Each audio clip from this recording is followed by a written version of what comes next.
एक और बड़ी खबर देहरादून से है, जहां पर नैनीताल से ट्रैफिक को निजात मिलेगी। शत्रु संपत्ति पर गृह मंत्रालय की से सहमति। शत्रु संपत्ति पर पार्किंग बनाने का भेजा प्रस्ताव। सरकार ने पार्किंग बनाने का भेजा है प्रस्ताव।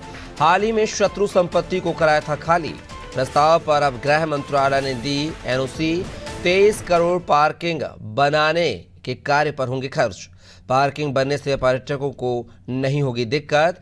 तो खबर देहरादून से है, जहां पर नैनीताल में ट्रैफिक जाम से राहत मिलने के लिए शत्रु जो है उस अभियान पर कार्य किया जा रहा है। और ज्यादा जानकारी के साथ हमारे उत्तराखंड के bureau head Sonu Singh phone line पर बने हुए हैं।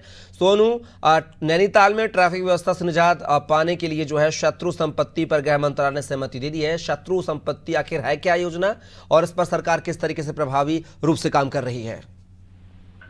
देखिए, दशकों पहले जब विभाजन हो रहा था उस वक्त के रिकॉर्ड की ये संपत्ति है, और जिसके रिकॉर्ड अभी पूरी तरह से सामने नहीं आए थे उसको शत्रु संपत्ति की श्रेणी में रखा गया है। और चूंकि इस पर अधिकार सिर्फ और सिर्फ केंद्र सरकार का है, गृह मंत्रालय को स्थानीय स्तर से जो है वो जो जनपद स्तर के अधिकारी हैं, जिलाधिकारी, उन्होंने प्रस्ताव भेजा था। अब गृह मंत्रालय ने इस पर अपनी अनुमति एनओसी प्रदान कर दी है और इसमें अपनी सहमति प्रदान कर दी है। तो अब इस पर इस संपत्ति पर जो है वो प्रशासनिक अधिकारी राज्य सरकार जो है वो 23 करोड़ की लागत से पार्किंग स्थल स्थापित करने जा रहा है, जिसमें तकरीबन 750 से ज्यादा 2 पहिया और 4 पहिया वाहन जो है वो पार्क किए जा सकेंगे।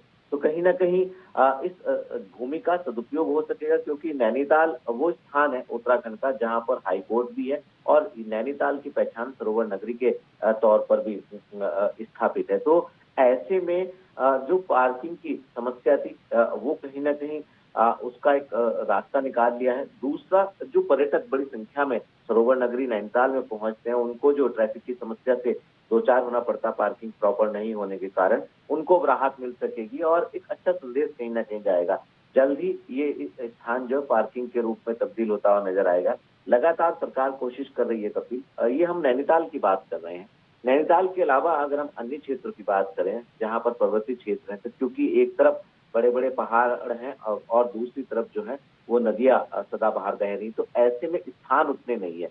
तो सरकार ये भी कोशिश कर रही है, कई ऐसे भी प्रोजेक्ट हैं जिन पर सरकार ने कार्य शुरू कर दिया है, टनल पार्किंग के, यानी सुरंग बना करके उसमें पार्किंग कराए, इस तरीके की व्यवस्था भी की जा रही है। हालांकि इसमें वैज्ञानिकों से रायशुमारी भी की जा रही है। इसके अलावा कई ऐसे स्थान है जहां पर बड़ी स्तर की पार्किंग जो है वो बनाई जा रही है। अगर हम मसूरी की बात कर लें तो यहाँ पर भी अलग अलग स्तर की आधुनिक तकनीकी से युक्त पार्किंग को अस्तित्व में लाया जा रहा है। तो लगातार सरकार कोशिश कर रही है कि जो शहर ऐसे हैं जहाँ पर बड़ी संख्या में पर्यटक आते हैं, वहां पर पार्किंग की जो समस्या है उसका समाधान कर लिया जाए। इससे कहीं ना कहीं ट्रैफिक में भी पर्यटकों को राहत मिलेगी और एक अच्छा मैसेज भी जाएगा, और इसके लिए धन के प्रावधान भी किए जा रहे हैं। चलिए सोनू, आप हमारे साथ बन रहेगा, आगे भी आपसे जानकारी लेंगे। तो खबर जो है देहरादून से थी, जहां पर लगातार जो है पुष्कर सिंह धामी प्रभावी रूप से कार्य करते हुए नजर आ रहे हैं।